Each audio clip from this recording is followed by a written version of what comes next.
अक़वाम मुत्तहिदा की सलामती काउंसिल में गजा मुस्तकिल जंगबंदी और इमदाद की बिला रुकावट फराहमी की करारदाद अमरीका ने वीटो कर दी।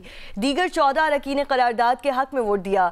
करारदाद पेश करने वाले ममालिक और हक में वोट देने वालों में पाकिस्तान भी शामिल था। अक़वाम मुत्तहिदा में पाकिस्तानी मंदूब आसिम इफ्तिखार ने कहा कि जंगबंदी के करारदाद मुस्तरद होना आलमी इंसानी कवानीन की खिलाफ वर्जी है। करारदाद मुस्तरद होने से ख़तरनाक पैगाम जाएगा। कुर्राए अर्ज़ पर गजा के हालात जहन्नुम से भी बदतर हैं। गजा में 54,000 से ज़ायद फ़लस्तीनी शहीद हो चुके हैं। सलामती काउंसिल की जानिब से जंगबंदी करारदाद की नाकामी तारीख में याद रखी जाएगी। पाकिस्तान फ़लस्तीनी अवाम की भरपूर हिमायत जारी रखेगा। गजा में मुस्तकिल जंगबंदी आज़ादी फ़लस्तीनी रियासत के क़याम का मुतालबा करते हैं। इसराइल फ़लस्तीनियों को उनकी ही ज़मीन से बेदखल करने के दर पे है। पाकिस्तान को गाज़ा जंगबंदी की करारदाद वीटो होने पर अफसोस है। This is no longer a humanitarian crisis. It is a collapse of humanity and of international law and all that this council is supposed to stand for. As the president of the ICRC noted, Gaza is worse than hell on earth. Over 54,000 civilians have been killed, among them 28,000 women and girls and 18,000 children.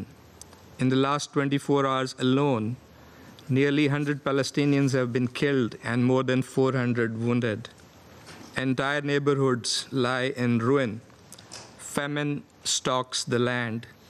Disease and despair now spread more quickly than any aid can arrive.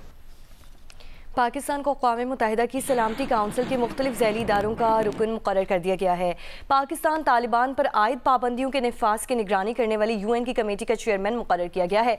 Pakistan अक़वाम मुत्तहिदा की इंसदादे दहशतगर्दी committee गैर रस्मी working group बराए दस्तावेज़ात working group बराए पाबंदियों का भी शरीक चेयरमैन मुक़र्रर कर दिया गया है। वर्किंग ग्रुप बराए दस्तावेज़ात का मकसद सलामती काउंसिल के तरीक़ेकार, शफाफियत, कारकर्दगी और शमूलियत को बेहतर बनाना है।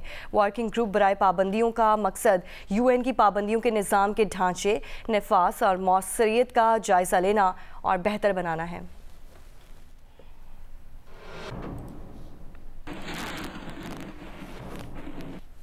वज़ीर-ए-आज़म शहबाज शरीफ 5 और 6 जून को सऊदी अरब का दौरा करेंगे। तर्जुमान दफ्तर ख़ारजा ने कहा कि वज़ीर-ए-आज़म के हमरा आला सतह का वफ़द भी सऊदी अरब जाएगा। दौरे में वज़ीर-ए-आज़म की सऊदी वली अहद मोहम्मद बिन सलमान से मुलाकात भी मुतवक्की है। मुलाकात में तिजारत, सरमायाकारी, मुस्लिम उम्मा की फलाह व बहबूद पर गुफ्तगू होगी। तर्जुमान दफ्तर ख़ारजा के मुताबिक वज़ीर-ए-आज़म हालिया पाक भारत कशीदगी कम करवाने में सऊदी किरदार पर इज़हार तशक्कुर करेंगे। वज़ीर-ए-आज़म का दौरे सऊदी विजन 2030 के साथ ताउन के नए रास्ते खोलेगा।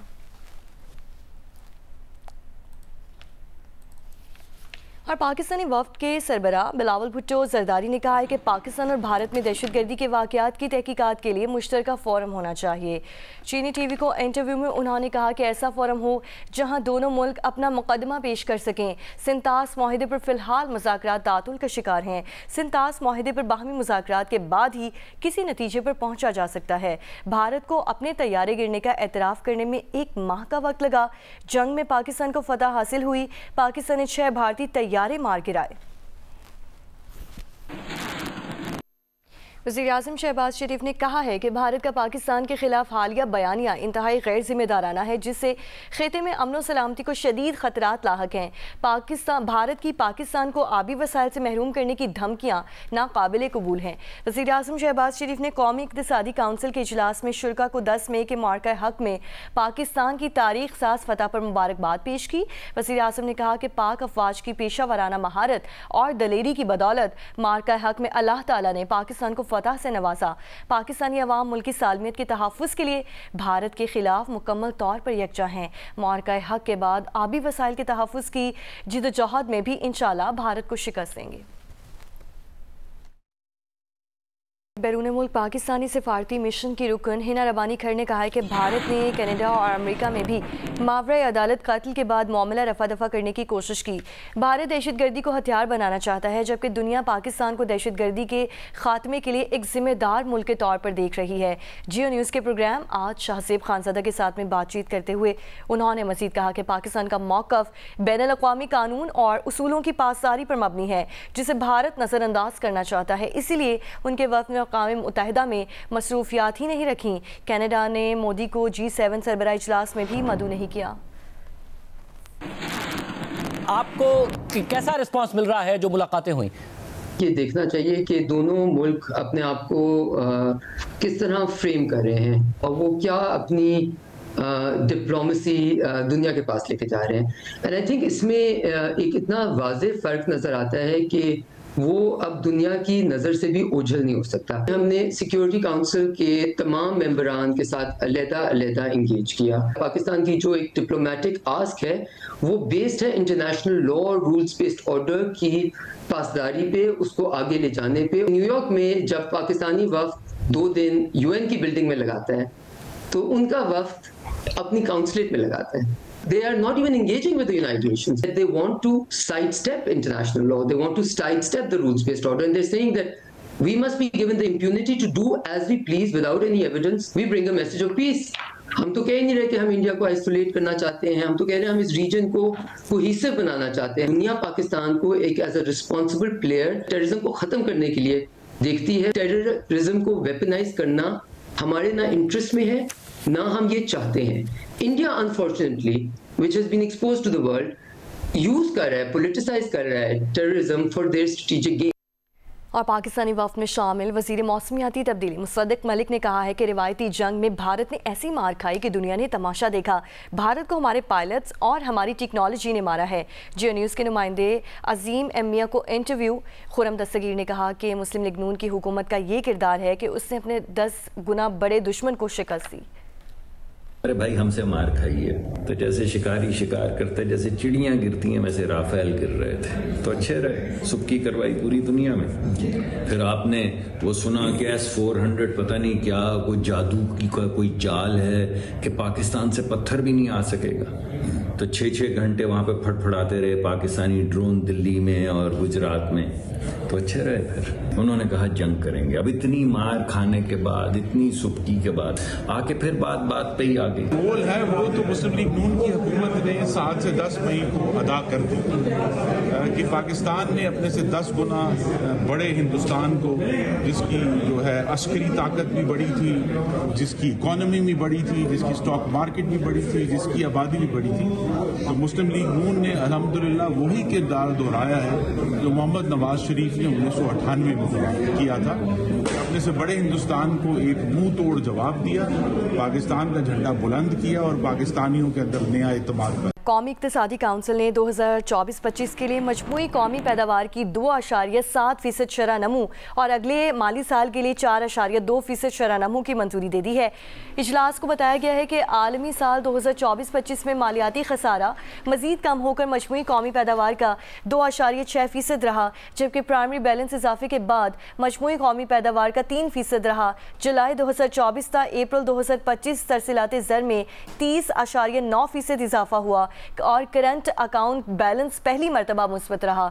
2024-25 में मजमूई कौमी पैदावार का हुज्म 114 ट्रिलियन रुपए होगा। इजलास ने 2025-26 के लिए 4,224 अरब रुपए के कौमी तरक्याती बजट की मंजूरी दे दी, जिसमें 1,000 अरब रुपए वफाकी जबकि 2,869 अरब रुपए सूबाई तरक्याती मनसूबों के लिए मुख्तस होंगे। इजलास ने माली साल 2025-26 के लिए मैक्रो इकनॉमिक फ्रेमवर्क और अहदाफ की भी मंजूरी दे दी है। वज़ीर आज़म शहबाज शरीफ के ज़ेर सदारत इजलास में 4 सूबाई वज़राए आला, वफाकी वज़रा और काउंसिल अरकान ने शिरकत की। इजलास को माली साल 2024-25 में मईशत की कारकर्दगी के हवाले से नज़रसानी शुदा अशारिये पेश किए गए।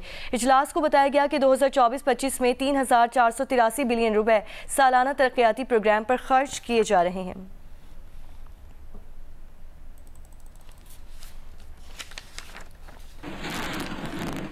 आगे बढ़ते हुए आपको बताएं कि सिक्योरिटी फोर्सेस ने शुमाली वज़ीरिस्तान के इलाके दताखेल में खुफिया इत्तलात की बुनियाद पर ऑपरेशन किया। शदीद फायरिंग के तबादले में 14 भारतीय स्पॉन्सर्ड खवारिज हलाक कर दिए गए। ISPR के मुताबिक सिक्योरिटी फोर्सेस ने ऑपरेशन के दौरान भारतीय सरपरस्ती में काम करने वाले खवारिज के ठिकानों को मौसर अंदाज में निशाना बनाया। शदीद फायरिंग के तबादले में 14 खवारिज जहन्नुम वासिल कर दिए गए। ISPR का कहना है कि इलाके में मजीद भारतीय स्पॉन्सर्ड खवारिज की मौजूदगी को ख़त्म करने के लिए क्लियरेंस ऑपरेशन जारी है। पाकिस्तान के सिक्योरिटी फोर्सेस भारतीय स्पॉन्सर्ड दहशतगर्दी के नासूर को जड़ से ख़त्म करने के लिए पुरअज़्म है।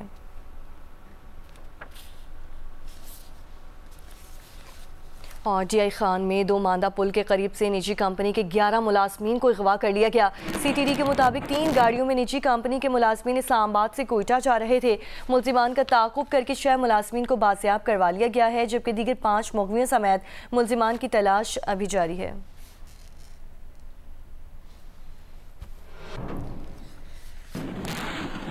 कुछ खेल की बात करें तो कौमी क्रिकेटर्स की असेसमेंट का सिलसिला लाहौर में जारी है। कैंप के दूसरे दिन भी 7 क्रिकेटर्स ने कैंप में रिपोर्ट की।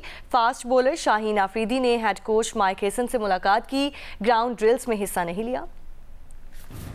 कौमी क्रिकेटर्स के ट्रेनिंग सेशन के दूसरे रोज सुबह के सेशन में शाहीन शाह आफरीदी, अब्दुल्ला शफीक, मेहरान मुमताज, खुर्रम शहजाद, हैदर अली, ख्वाजा नाफे और अहमद दानियाल ने शिरकत की। नेशनल क्रिकेट एकेडमी में हेड कोच माइक हेसन ने खिलाड़ियों से तफसीली मुलाकात की। दोपहर के सेशन में LCCA ग्राउंड में खिलाड़ियों ने मुख्तलिफ मशकें की। हेड कोच माइक हेसन समेत बॉलिंग, बैटिंग और फील्डिंग कोचेज ने सेशन की निगरानी की। फास्ट बॉलर शाहीन शाह आफरीदी ने ग्राउंड ड्रिल्स में हिस्सा नहीं लिया। वो PSL के बाद बैरून मुल्क चले गए थे और खुसूसी तौर पर हेड कोच से मुलाकात के लिए सुबह ही लाहौर पहुंचे हैं। हेड कोच माइक हेसन ने फास्ट बॉलर से मुस्तकबिल के प्लान्स पर बातचीत की। और AFC एशियन कप क्वालिफायर्स में म्यांमार के खिलाफ मैच से कबल पाकिस्तान फुटबॉल टीम नौजवान स्ट्राइकर रियान मोहम्मद की खिदमात से महरूम हो गई। रियान हैमस्ट्रिंग इंजरी की वजह से मैच से आउट हो चुके हैं।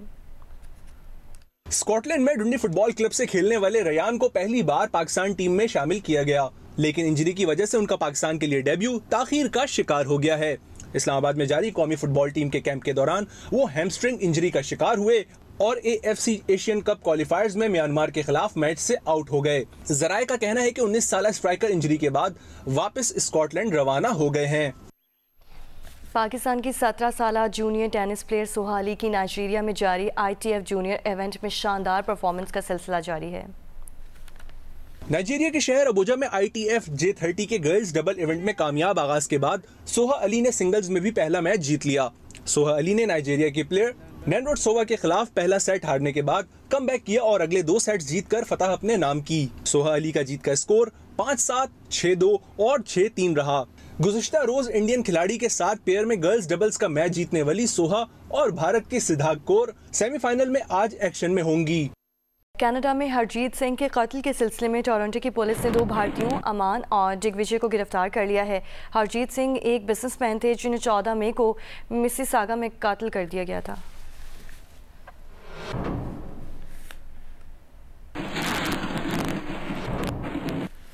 और अमेरिका में मुकीम भारत के अद्वियात के कारोबार से मुंसलिक अरबपति शख्स टोमोय शर्मा को गिरफ्तार कर लिया गया है। टोमोय शर्मा को लॉस एंजल्स एयरपोर्ट से गिरफ्तार किया गया है।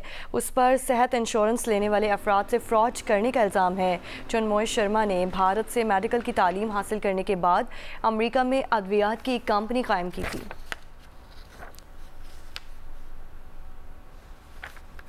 और मुल्तान में एक शहरी ने कुर्बानी के लिए सफ़ेद रंग के 20 बकरे खुद पाले हैं। खूबसूरत बकरे देखने लोग दूर दूर से आते हैं, सेल्फियां भी बनवाते हैं। इमरान चौधरी रिपोर्ट करेंगे। पंडाल में खड़े सफ़ेद रंग के ये बकरे किसी बकरा मंडी में लगे हुए स्टॉल का मंजर नहीं, बल्कि मुल्तान के एक शहरी का घर है, जिसका शौक है कि वो सारा साल सफ़ेद रंग के बकरे इंतहाई मेहनत के साथ पाल कर ईद उल अज़हा पर कुर्बान कर देता है। इन बकरों की खुराक में सब्ज़ चारे के अलावा दूध और वंडा शामिल है, जो इनके भारी भरकम होने का राज है। सारे ही राजनपुरी नस्ल के बकरे हैं, सफ़ेद कलर के बकरे हैं। इस दफ़ा एक बकरा ब्लैक कलर में मिल गया है, वो साहिवाल की नस्ल का है जो है। इनको दिन में 2 से 3 दफ़ा घास खिलाई जाती है। इनको तकरीबन शाम के वक्त 1.5 से 2 किलो इनको दूध पिलाया जाता है। इनको मेवाजात खिलाए जाते हैं, काफ़ी को मक्खन खिलाया जाता है। इन खूबसूरत बकरों को देखने के लिए फैमिलीज और ख़ास तौर पर बच्चे सारा दिन इस पंडाल में आते रहते हैं और इन बकरों के साथ सेल्फियाँ भी बनवाते हैं। इस साल भी इधर बकरे आ गए हैं तो माशाल्लाह से एक ही नस्ल के बहुत ज़्यादा ज़बरदस्त माशाल्लाह से बकरे होते हैं। बच्चे भी खुश होते हैं देख के। अल्लाह पाक इनकी भी कुर्बानी कबूल फरमाए। इन बकरों की खूबसूरती और सेहत इस बात की अक्कासी करती है कि इनको पालने के लिए सिर्फ माली वसाइल ही नहीं, बल्कि इंसान के शौक़ का होना भी लाजमी है। कैमरामैन आबिद बलोच के साथ इमरान चौधरी, जियो न्यूज़, मुल्तान। और आपको बताएं कि कोयटा में ईद उल अज़हा की आमद से कबल छुरियों की खरीदो फरोख्त और कसाबों की तैयारी उरूज पर है। कसाबों का कहना है कि ईद के पहले रोज़ कुर्बानी के जानवर ज़िबह करने के नर्ख 5,000 रुपये तक पहुँच चुके हैं। इस बारे में भी आपको बताएंगे। अभी आपको बताएं, मियाँ वाली में बड़ी ईद की तैयारियाँ ज़ोरों शोर से जारी हैं। शहरी कुर्बानी के जानवरों की खरीदारी के साथ छुरियाँ टोके भी खरीद रहे हैं। मालिक असमतुल्लाह की रिपोर्ट। बड़ी ईद की बड़ी तैयारियां, अक्सर शहरियों ने कुर्बानी के जानवर खरीद लिए, बाज की तलाश अभी जारी। छुरियां, टोके, लकड़ी की मुंडियों के साथ बारबेक्यू के लिए सीखें और अंगीठियों की खरीदारी भी जोरों शोर से जारी है। काम बहुत ज़्यादा है, कोशिश कर रहे हैं शाम तक काम क्लियर हो जाए क्योंकि वक्त बहुत कम बच गया है। कुर्बानी का जानवर ले लिया जी और छुरियाँ तेज़ करवाने के लिए आया ताकि जानवर को तकलीफ भी ना हो और गोश्त भी आसानी से बना सके हम। अच्छे औजार होंगे, तेज़ होंगे तो अच्छी तरीके से होगा और आसानी से होगा, वरना तो वो जानवर के साथ भी जुल्म है और वैसे भी जायज़ नहीं। शहरियों का कहना है कि कुर्बानी के लिए मनपसंद जानवरों की खरीदारी के साथ उन्हें ज़िबा करने के लिए मयारी और तेज़दार छुरियों का इंतखाब भी ज़रूरी है। कैमरा टीम के साथ मलिक असमतुल्लाह, जियो न्यूज़, मियाँ वाली। मियाँ वाली के बाद एक बार फिर कोयटा का रुख करें तो कोयटा में ईद उल अज़हा की आमद से कबल छुरियों की खरीदो फरोख्त और कसाबों की तैयारी उरूज पर है। कसाबों का ये कहना है कि ईद के पहले रोज़ कुर्बानी के जानवर ज़िबह करने के नर्ख 5,000 रुपये तक पहुँच चुके हैं। उनके मुताबिक महंगाई के बायस अखराजात में भी इजाफा हो चुका है। कोयटा से देखिए नदीम कौसर की रिपोर्ट। ये कोयटा के मिशन रोड से मुल्हिका मशहूर टक टक गली है। यहाँ चाकू और छुरियों की दुकानों पर इन दिनों खासा रश देखने में आ रहा है। कोई नए चाकू और छुरियाँ खरीदने में मसरूफ़ है तो कोई अपने पुराने औजार तेज़ कराने के लिए आया हुआ है। दुकानदारों के मुताबिक इस साल नए चाकुओं और छुरियाँ खरीदने वालों की तादाद निस्बतन कम है, जबकि ज़्यादातर लोग अपने पुराने औजार तेज़ कराने को तरजीह दे रहे हैं। जो है छोटा भी है, बड़ा 50, 60, 100, 200 इस तरह जो है छुरियों का काम हो रहा है। पुराने जो है ना उसका काम ज़्यादा है, नए लोग नहीं ले रहे हैं, वो पुराने लेकर आ रहे हैं। ईद उल अज़हा के मौके पर जानवरों की कुर्बानी के लिए कोयटा में एक तरफ शहरी चाकू और छुरियाँ तेज़ कराने में मसरूफ़ हैं तो दूसरी जानिब कसाबों ने भी अपनी छुरियाँ तेज़ करके नर्ख बढ़ा दिए हैं। कसाबों का कहना है कि ईद के पहले रोज़ एक बकरे की कुर्बानी का मुआवजा 5,000 रुपये तक वसूल किया जाएगा। ईद के हवाले से तो लोग आ रहे हैं बुकिंग करवाने के लिए, लेकिन हम लोगों के पास टाइम नहीं है। पहला दिन का जो है इंशाल्लाह ताला हम लोगों ने बुकिंग किया हुआ है। पहला दिन जो बड़े बकरे हैं 5,000 है, जो दरमियाने हैं 4,000 है। ईद उल अज़हा पर कुर्बानी के बाद खानों की तैयारी, खास तौर पर बारबेक्यू का एहतमाम एक रिवायती ज़ौक़ बन चुका है, जिसके लिए सीख, कोयला और अंगीठी लाजमी अशिया समझी जाती हैं। कोयटा में न सिर्फ दुकानों पर बल्कि मुख्तलिफ शहरों पर भी इन अशिया की फ़रोख्त जारी है। कैमरामैन एहसन रसूल के साथ नदीम कौसर, जियो न्यूज़, कोयटा। और माहौलियाती तब्दीली अब एक आलमी बहरान की सूरत इख्तियार कर चुकी हैं और पाकिस्तान इन ममालिक में शामिल है जो सबसे ज़्यादा मुतासिर हो रहे हैं। आलमी यौम माहौलियात के मौके पर स्वात के खूबसूरत मकाम फजागट पार्क में एक खुसूसी तकरीब का एहतमाम किया गया, जिसमें बच्चों, मकामी क़यादत और शहरियों ने भरपूर शिरकत की। स्वात से डॉक्टर महबूब अली की रिपोर्ट। एनवायरमेंटल प्रोटेक्शन सोसाइटी के ज़रिए एहतमाम मुनक़िद इस तकरीब का मकसद माहौलियाती मसाइल पर अवामी शऊर उजागर करना था। तकरीब में मेयर स्वात शाहिद अली खान, समाजी व सियासी शख्सियात, असातिज़ा और मुख्तलिफ स्कूलों के तलबा ने शिरकत की। शुरका ने स्वात में तेज़ी से बढ़ती हुई दरख्तों की कटाई, दरिया स्वात की आलूदगी और सयाहत को लाक खतरात जैसे अहम मसाइल पर तफसीली गुफ्तगू की। हर घर में, हर जगह, हर दुकान के सामने एक पौधा लगाएंगे इंशाअल्लाह ताला। और जो हम आने वाले वक्तों में हमें चैलेंजेस है क्लाइमेट चेंज के हवाले से, तो इंशाअल्लाह उसमें ज़ीरो सस्टेनेबिलिटी के हवाले से पूरे स्वात में हम फर्स्ट नंबर पे होंगे। ग्लोबल वार्मिंग है जिसकी वजह से आपकी ग्लेशियर्स मेल्ट हो रही है, और जब ग्लेशियर्स मेल्ट हो जाते हैं और आपके प्रेसिपिटेशन में, आपके बारिशों में वो इरेगुलरिटी आ जाती है, तो मतलब है कि वो फ्लड का शक्ल इख्तियार करके सारा कुछ बहा के ले जाता है और एक तबाही बर्पा कर लेता है।